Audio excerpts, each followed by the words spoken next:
everybody. As Laura has already introduced me, my name is Catherine McConnell and I'm a Director of Services in Mayo County Council with responsibility for housing and regeneration, but also for the Ballina Municipal District. So you're all very welcome here again this morning. I'm very pleased to be chairing this session 3 of the conference, which looks at systems change.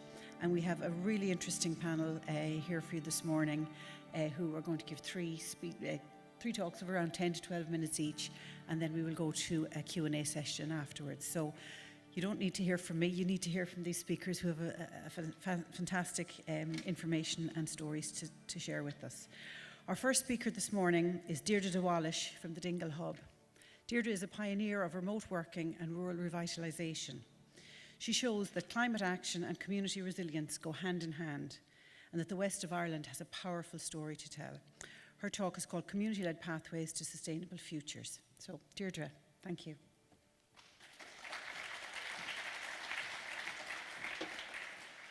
Good morning, Margaret. Agus díomh go léir maidin is mór an nórdam bheith an seo. Can our scale agus espéras a roint live go léir. I'm going to split my talk this morning into 4 sections. I'm going to talk a little bit about what's happening in Dingle, very place-based action, and then I'd like to describe it in terms of a model that we called Scaling Deep.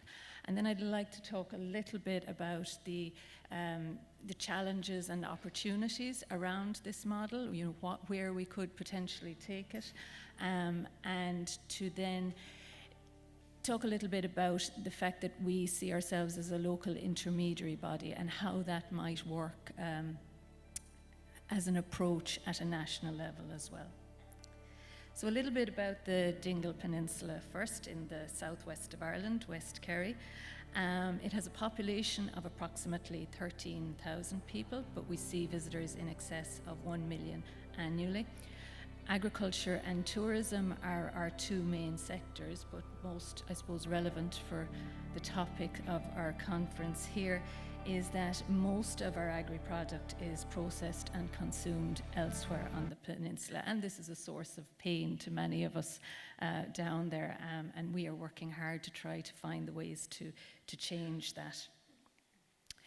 The Dingle Hub itself, while it may have started as a remote working hub, it's really best understood as a local activation hub or an intermediary body.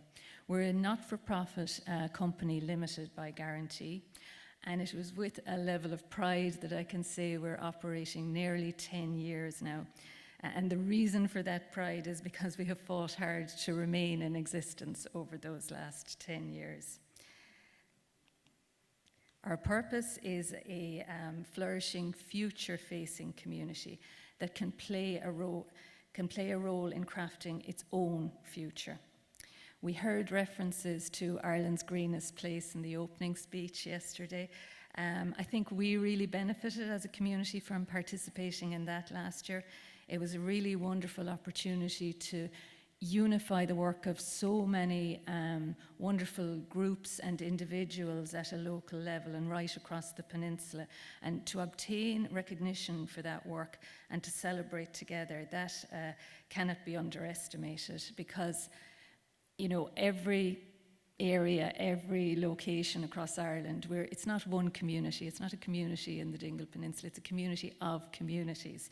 And we all know how much it takes to unify neighbouring parishes. You know, a couple of short miles can be home to those who see themselves as absolutely genetically different. So that unifying piece of, you know, working together towards Ireland's greenest place was uplifting, I would say, for us. Some of our values, I won't go through all of them now. What's so critical is that place-based. It's very much about locally tailored solutions. We're a small team in the Dingle Hub of 8 people, but working with many, many committed, you know, people on a voluntary level in different groups. Most of us of the place, but all of us with a deep-seated passion for crafting a better future. I was fortunate to grow up there, but of a generation that was told, you know, go get educated, keep going. It's wonderful now to see, you know, with advances in technology and new ways of living and working, that there's an opportunity to change that narrative for future generations. And while I might be speaking about the Dingle Peninsula here, it's also heartening to see so many other areas building momentum to drive changes needed in their local areas. I can see now what's happening in Ballina. We heard from Waterford yesterday and the bioregions, and I know we're going to hear from Bohemians later. They're all living proof that we can achieve with a focus on place and tailoring of local solutions. Community first is critical.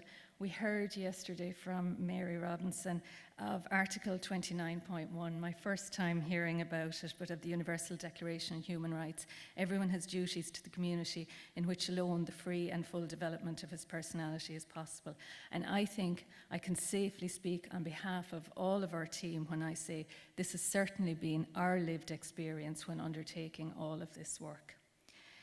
Trusted change, it's a word that kept coming up as well yesterday. There's simply no social license to operate without the foundations of trusted relationships in a local area.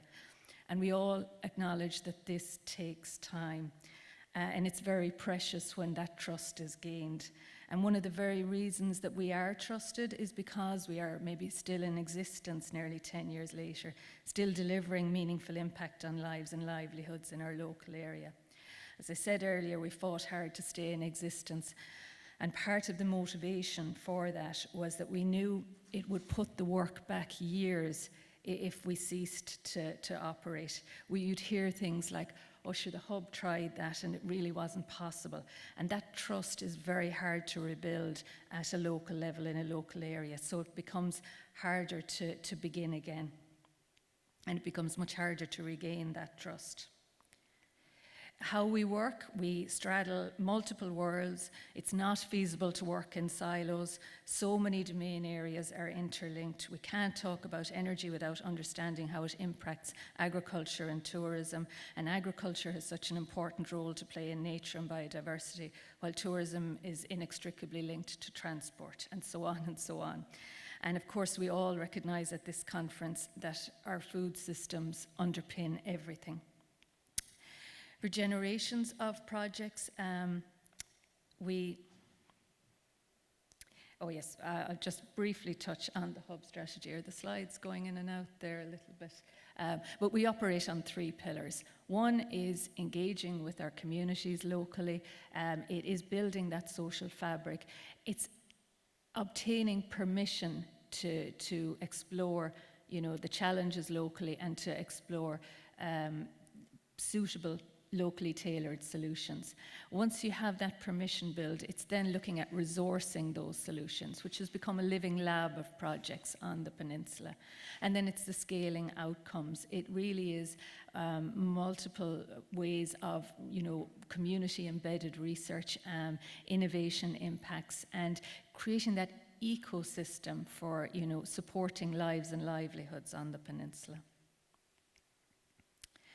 This is a slide, I suppose, that shows the many, many partnerships. I'd love to talk about them all today, but it is, you know, expanding on that quadruple helix of community, government, industry, and academia, but also, you know, very much supported by philanthropic donations, and also linking with such wonderful other projects. As I said, we heard from the bioregions yesterday and the team in Bohemians and many others as well. If I try to name them, it's too scary because I will leave people out. We have, I suppose, when I talk about a living lab of projects, we're talking about what we have categorized now into generations of projects. We see ourselves in the 4th generation at the moment. And what we've done is we've done some, you know, early learning projects where we learned that it's not enough just to put maybe pieces of technology onto farms and try to extract data. You won't move the dial very far if you're just trying to, get data to support environmental credentials. But when you make time and space to build trusted relationships and really understand the challenges, you move forward far more. So that would have been, a technology project to start moving into a creative project in maybe the second generation. Third generation is where we are at the moment.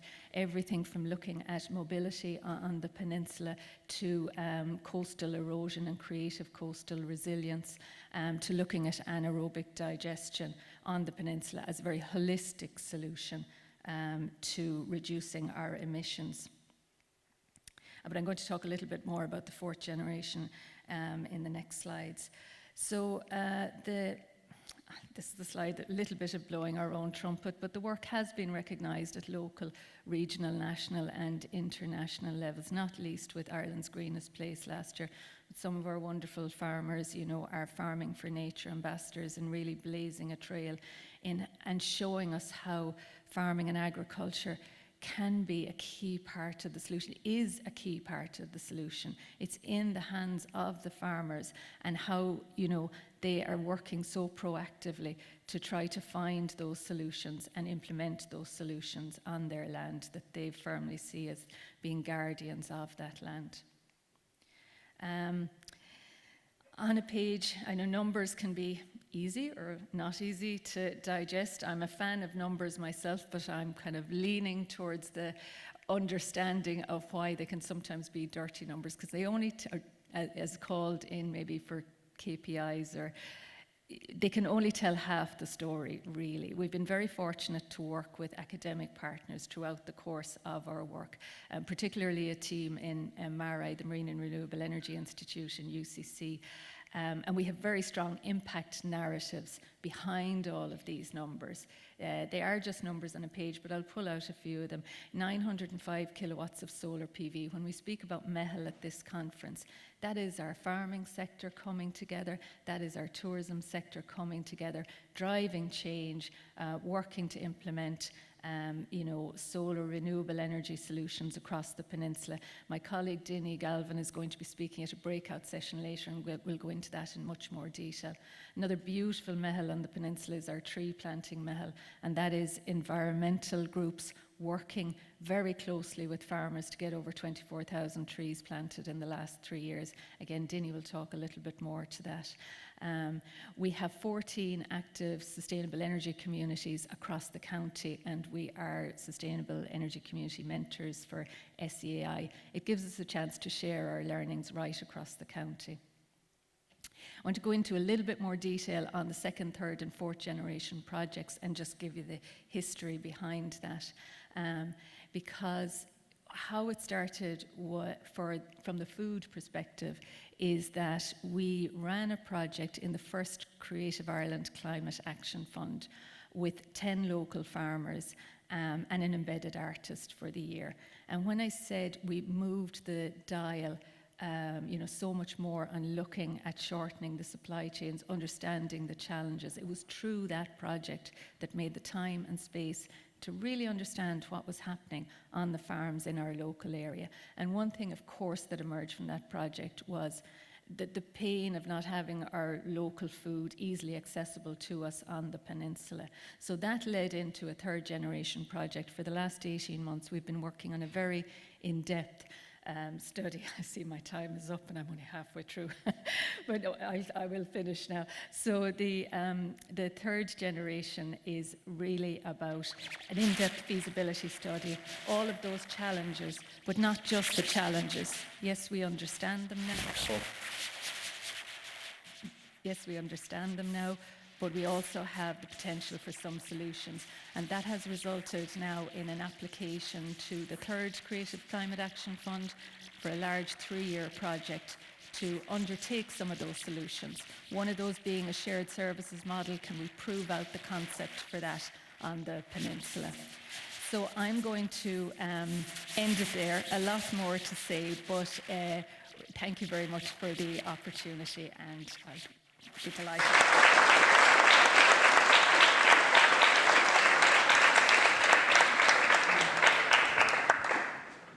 Thank you very much, Deirdre.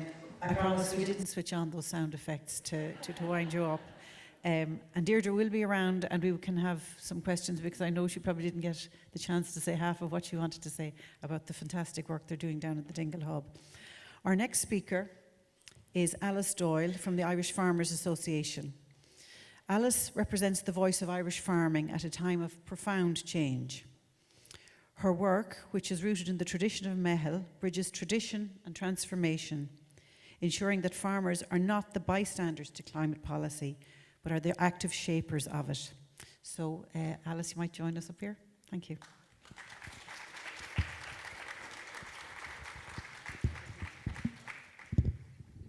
I don't think it fits.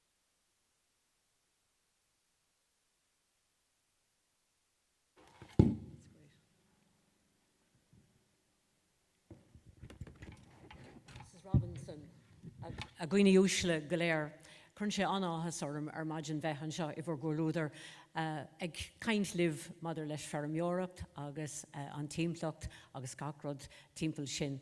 So, Mrs. Robinson, your committee members, on behalf of the Irish Farmers Association, who represent 71,000 members around the country, it gives me great pleasure to be here today, and thank you for your kind invitation to allow us to present on the theme of changing food systems from a farming point of view. The title of this session is Systems Change. For me, that is fundamentally about transition. How we deliver necessary change in a way that is fair, practical, and rooted in reality. A transition recognises that change is necessary, but it also recognises that farmers must be supported as they move towards increasingly sustainable food systems. It's not about producing less or accepting policies that undermine economic viability.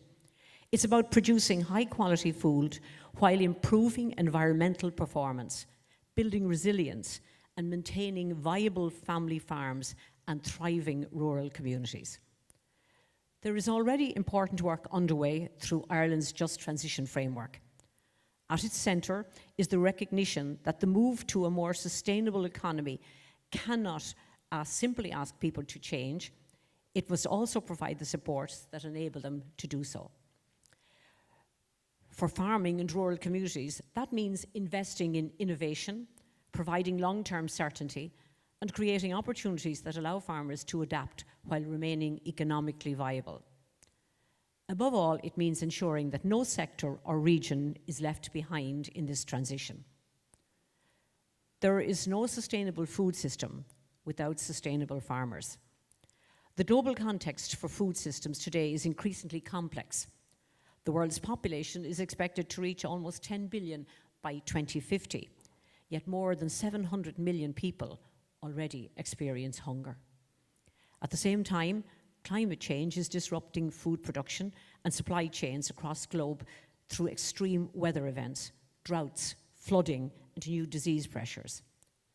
Food security can no longer be taken for granted.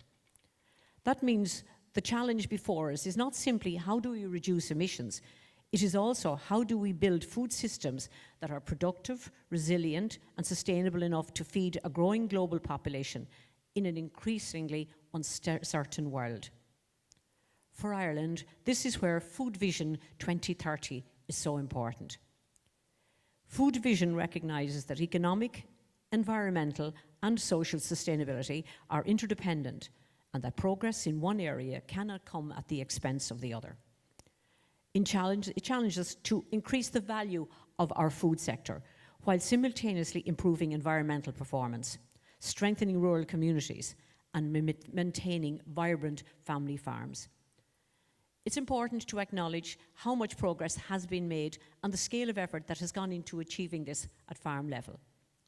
Ireland's food system has undergone enormous change in recent years. Farmers have embraced new technologies, improved resource efficiencies, reduced emissions intensity, enhanced animal welfare standards, and participated in agri-environmental programs on a scale that is often overlooked. Across the country, farmers are planting hedgerows, restoring habitats, improving water quality, managing soils more sustainably, and delivering significant environment benefits across food production. These changes have required investment, adaptation, and real effort on the part of farm families across the country. But the transition of our food systems is not only about mitigation, it is also about adaptation. Climate change is no longer a future challenge, it is a lived reality. Farmers are already experiencing changing weather patterns, prolonged periods of rainfall, drought, and increased uncertainty. Building resilience and adaptive capacity is therefore every bit as important as reducing emissions if we are to maintain food production and vibrant rural communities in the decades ahead. The question is, how can we continue to deliver that change in a way that brings farmers with us? The reality is that everyday farmers wear many hats. Food producers, business owners, land managers, increasingly providers of environmental goods and services. Farmers manage approximately 70% of Ireland's land area, and the decisions made on farms every day influence biodiversity, water quality, carbon storage, landscape management, and rural economies. This means that farmers are central to the transition, but success depends on partnership beyond the farm gate, and this has been mentioned by the previous speaker on numerous occasions. That is where the idea of meitheal comes relevant. A meitheal is a simple but powerful idea. Collective effort, shared responsibility, and communities working together to get the job done. Farmers cannot shoulder all the costs and risks of transition on behalf of society. It requires partnership, and it requires, again, as my previous speaker mentioned, trust. The evidence increasingly shows that locally led and farmer-centred approaches deliver the best outcomes. When farmers are trusted as partners, when measures are practical and adaptable to local conditions, and when there is certainty around long-term support, participation increases and environmental outcomes improve greatly. The transition that lies ahead is not simply about changing farming practices, it is also about redesigning incentive structures.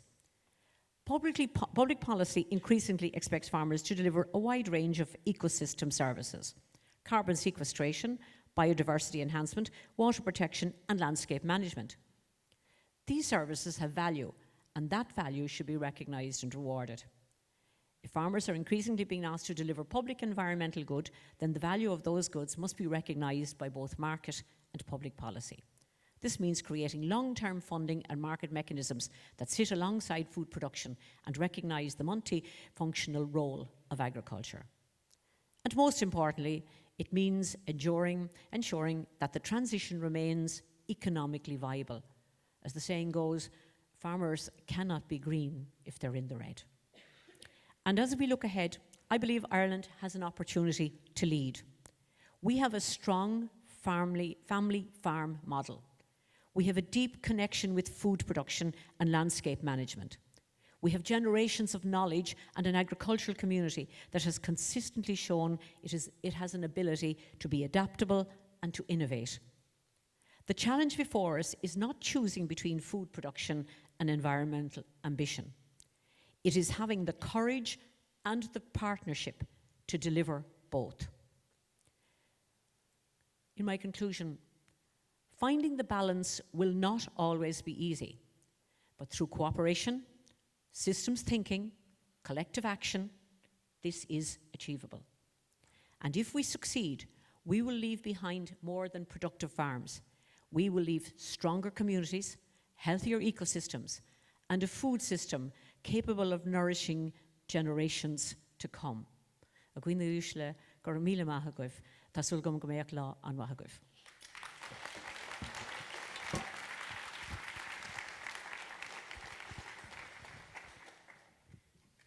Thank you very much, Alice.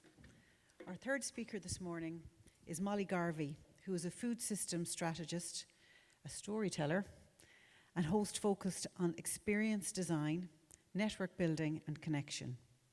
She co-founded Cork Urban Soil Project and has worked with GIY and Our Shared Plate. She has facilitated for IFA, IAD, DECC, and the Irish Youth Food Forum, and has received a Nuffield scholarship to map constructive conflict in land use.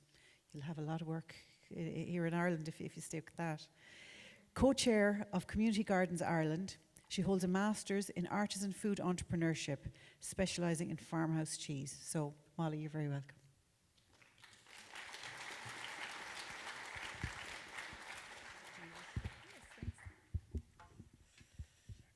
I can hold it as well. I'm happy to hold it.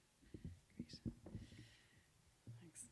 Thank you so much, Catherine, and thank you so much, Deirdre and Alice, for those very inspiring talks and setting the stage so justly. It's appropriate. I'm very honoured to be here today, and thank you for the invitation to former President Mrs. Robinson and to Mayo County Council and NUIG. I have had the luck and the chance to be the third speaker on this panel, and we've heard from an incredible local-based, rooted enterprise. I'm going to take a moment.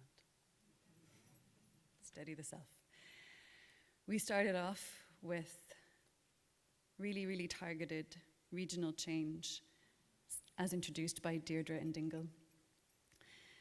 We have now been given an overview of the importance of courage and partnership to be able to realize a just transition in food systems. And I would like to take my 10 minutes to discuss the need to better understand our Irish food systems to be able to know what we have. As mentioned, I currently work with Neighbourhood Networks, which uses community food spaces to reduce loneliness and build neighbourliness. And I'd like to talk to you about the gaps in our Irish food system. Why? Because we know that there are likely food shortages and supply shocks in our near future. Planning for national food security and enhancing Irish food sovereignty requires information.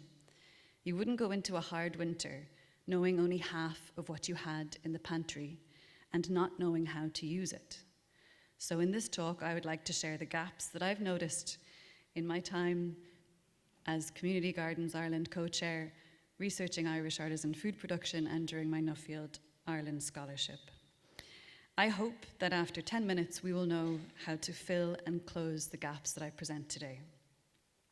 So to do this, I'd like to present to you 3 groups of people. One is the farmhouse food producer, the other the community grower, and the third are the very important but undersung people who work across the aisle of agriculture, climate, and nature. These are people whose work is vital for the resilience of our food supply chains, but who are unaccounted for. As the saying goes, what we measure matters, so let's start measuring. The first person I want to introduce to you is Marion. She's a long-established farmhouse cheesemaker, and she's been in operation for almost 30 years. She employs between 1 to 3 people and has a turnover that is what she desires. What's interesting and innovative about Marion is that she was one of the first to introduce a milking goat herd or dairy goat herd to Ireland. And the other interesting thing and innovative thing about Marion is that she decided the size of business that she wanted. When she was successful, she has maintained that size of business. She hasn't grown any larger. And yet she's been in operation for 30 years. Not only this, but she doesn't see her neighbors setting up another dairy operation, cheese operation, as competition. In fact, she says, as long as nobody gets too big, there's room enough for us all.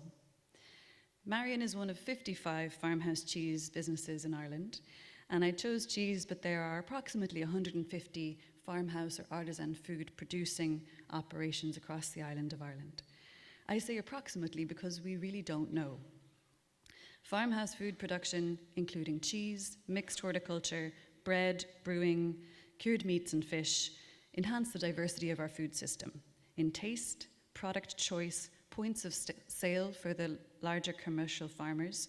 Their small scale allows for greater business flexibility in the face of shock, and typically they have lower inputs. They are vital for the resilience of our food system, but we need to know, we need these types of business to exist. To ensure they continue to, and to make sure we know that they are in good health, we need to know more about them. We need a national monitoring plan, starting with a baseline survey. Teagasc just released its annual farm survey, which happens every year, which is an incredible insight into the health of our 135,000 farming households. We need something equivalent. And on my slide here, I propose who could carry this out. Cosh, Bord Bia, Teagasc, the newly established Centre for Food Culture. Any one of these organisations could enact this. Now I would like to move on to Hilda Crampton and Maeve Foreman. Hilda designed and supports the No Dig organic garden run by volunteers in the old walled garden of Townley Hall near Drogheda. They harvest up to 4 tons of vegetables a year, which is donated to organisations like Food Cloud, whose produce we can taste today in the hall. Maeve Foreman is a powerhouse, who many of you may know, has been the pillar of community growing in Ireland. She has been on the Community Gardens Ireland Committee, where I met her, and working in her local Mud Island Community Garden in North Strand in Dublin 3. This garden has been in operation for 15 years on 612 square metres. It hosts community celebrations, workshops, and 4 weekly growing drop-in sessions all year round. Importantly, it's not only producing food, but it's a place for new and old neighbours to meet, to get to know each other, with up to 700 people calling in for the Halloween event, for example, so they have a huge reach. These are 2 examples of what can be achieved through community growing. On average, there's about 10 people involved in any community growing project, whether it's garden, allotment, edible landscape, pocket forest. And when we talk about allotments, it's more like 120 people. Community growing spaces are sites of food education. We estimate in Community Gardens Ireland there are 2,500 community growing projects here, and including allotments, on the island of Ireland. That's about 25,000 people with basic food growing knowledge, preserving, cooking, foraging. This is the food literacy that we need. When you're not working professionally in food, it's just basic food literacy as par for the course. It's a vital knowledge bank for any food shortage crisis. Yet, we don't know, again, how healthy these initiatives are, because, much like farmhouse food production, we are not monitoring it nationally. Once again, we would say that you need a national monitoring plan, also a dedicated minister we would propose, and standardised provision at a local authority level for community growing projects. Who could carry this out? LGMA, Community Gardens Ireland, would be happy to put up our hands and carry this one out. Finally, I want to move on to, instead of filling the gap, closing the gap. Here, I would say that I want to introduce you to people that are standing in the space that are between agriculture, climate, and nature. These are sectors that are falsely separate. I don't have pictures, so here are placeholders. But these are individuals that I met during my Nuffield Scholar travels in Europe and in Ireland.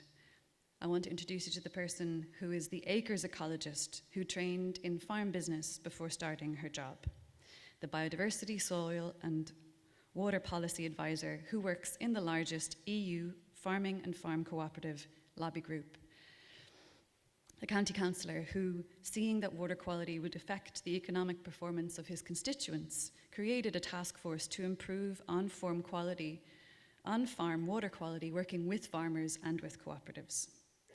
I want to introduce you to the agricultural lobbyist who formed a coalition with leading nature conservation and environmental agencies to ensure sustainable food production was included in government climate grants, and this example was from the USA. The commercial dairy farmer who works for a nature restoration charity. Finally, a dairy cooperative that let the local farmhouse organic cheesemaker to use their machines and do the first run of the day to make her organic cheddar before they began their own production. These are all examples of people who became bridges between areas of knowledge and sectors that have been falsely separated: agriculture, climate, and nature. For us to be able to meet the complex challenges of food security, we need to champion these people who are brave enough, passionate enough to reach across the aisle, forge the bridges, and understand how each sector works. We need to understand each other better. What I've described are the people that I've met. Luckily, this is already happening. I would say that silos are only appropriate for grain. So the ways to close the gap are to develop more mixed education and training pipelines, to invest in place-based collaboration models like the Dingle Hub that we've heard today, to support balanced media, to ensure that anybody reporting on farming is educated in environmental concerns and vice versa, to make sure there are places to meet people you don't necessarily agree with and you don't identify with. The Irish Youth Food Forum would be one example, Talamh Óg would be another. The Nuffield Scholarship is an example that supports people who dare to go across the aisle and understand how things are working in other spaces. I've focused on agriculture and the environment, but of course, food in Ireland and a healthy food system is more than this, and it includes health and water quality, as well as our built environment. Through taking action, filling our gaps with better data, closing our gaps by getting more comfortable in the company of people that we don't know, possibly don't understand, but might have just 10% in common, we can know all that is in our pantry and how to use it, and be better prepared for inevitable food shortages and shocks that will come our way, but also to be able to negotiate future food policy in the short term. Thank you very much.